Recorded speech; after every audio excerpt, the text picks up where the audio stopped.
ഇപ്പൊ നിങ്ങൾക്ക് ഒരുവിധപ്പെട്ട എല്ലാവർക്കും എന്റെ ഇവിടുത്തെ പരിപാടി എന്തെന്ന് നന്നായിട്ട് അറിയാം. ഒരു ഹരിശ്ചന്ദ്രൻ സ്വന്തം കൂട്ടുകാരനെ പോലും പറഞ്ഞു പറ്റിച്ചവനാണ് നീ.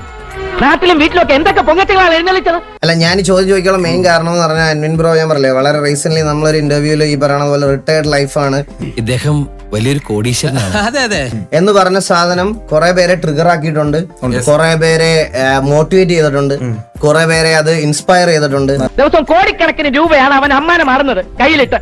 അംബാനിക്കൊപ്പം പണക്കാരനാണ്. അംബാനിയേക്കാൾ ഇത്തവണത്തെ ഇയറിലെ കണക്ക് വെക്കപ്പെടല്ലേ. അതെ അതെ, അംബാനിയേക്കാൾ മേലെ പണക്കാരൻ. നിങ്ങളുടെ ഈ ലൈഫ് സ്റ്റൈൽ കണ്ടിട്ട് ഇൻസ്പയർഡ് ആയിട്ട്, അല്ലെങ്കിൽ ലൈക്ക് ഇതുപോലെ ഇതിലേക്ക് എത്തണം, അല്ലെങ്കിൽ ഇങ്ങനെയൊക്കെ ആവണം എന്നുള്ള തോട്ട്സ് ഉള്ള കുറെ ഈ ഓഡിയൻസ് തന്നെ, ഞാൻ അൻവിൻ ബ്രോയുടെ കമന്റ് സെക്ഷൻസ് ഒക്കെ കണ്ടിട്ടുണ്ട്. ലൈഫ് തന്നെ ഇതൊക്കെയാണ് ലൈഫ്, ഇതൊക്കെയാണ് ജീവിതം.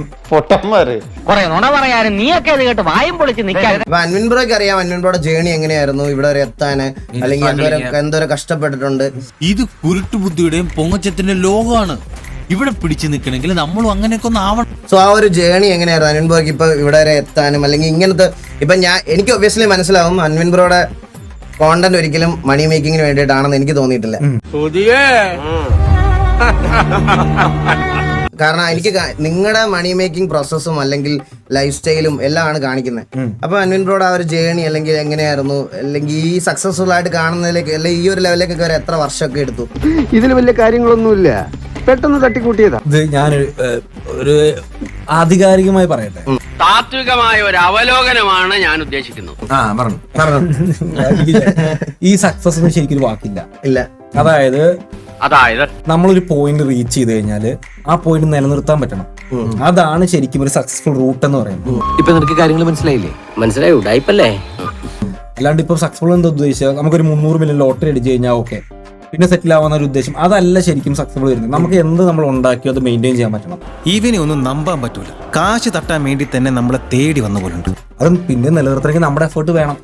നമ്മൾ അങ്ങനെ പോയിന്റിൽ ഇപ്പൊ അൻവിൻ ബ്രോ എത്തിയിട്ടില്ലെന്നാണോ അൻവിൻ ബ്രോ പറയുന്നത്? ഉറപ്പായിട്ടും ബഹുമാനപ്പെട്ട DGP എനിക്ക് പറയാനുള്ള ഒന്ന് മാത്രമാണ്, ഇവൻ കള്ളനാണ്. അങ്ങനെയുള്ളവരുടെ വാക്ക് വിശ്വസിക്കരുത്. ഇപ്പൊ ഞാൻ പറഞ്ഞില്ല, ഇപ്പം നമ്മൾ ഓരോ പുതിയ കമ്പനീസ് ആയിട്ട് ക്രിയേറ്റ് ചെയ്യുമ്പോൾ അതിനുള്ളിൽ മാക്സിമം നമുക്ക് ഓൾറെഡി ഒരു എക്സ്പീരിയൻസ് ഉണ്ട് ബിസിനസ്സിൽ.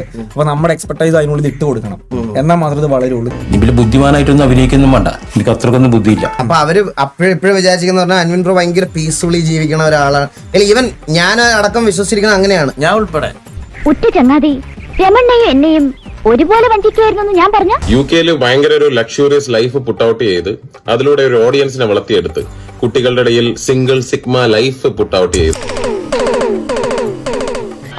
ഒരു പ്രത്യേക സാഹചര്യത്തിൽ എനിക്ക് അങ്ങനെ ഒരു കള്ളം പറയേണ്ടി വന്നു. തുടക്കം മുതലേ എനിക്ക് സംശയം ഉണ്ടായിരുന്നു. ഇത്രയും പെട്ടെന്നൊരു ആക്രമണം ഞങ്ങളും പ്രതീക്ഷിച്ചില്ല. അതായത് എല്ലാരെ പോലെ ഒരു ക്രിയേറ്റർ ആവണം, മറ്റേ ഫോളോവേഴ്സ് ഒക്കെ വേണം, വണ്ടി മേടിക്കണം, കാശ് വേണം, അങ്ങനത്തെ ഒരു ഇതിലോട്ട് വന്ന് നീ ഇവിടെ കിടന്ന് നരകിച്ചപ്പോ നന്നായി കാണുമെന്ന് കരുതിയത് എന്റെ തെറ്റ്. ശരിപ്പെടുത്ത്, എന്റെ ചെവ് കുറ്റിക്ക് അടിക്കണം. ഇനി ഈ പണിക്ക് ഞാനില്ല ബാല. കണ്ടവന്റെ തല്ലുകൊള്ളാൻ എന്നെ കൊണ്ട് പറ്റില്ല. എനിക്ക് എന്തിന്റെ കേടായിരുന്നു പുല്ല്. തൽക്കാലം ഇത്രയും മതി.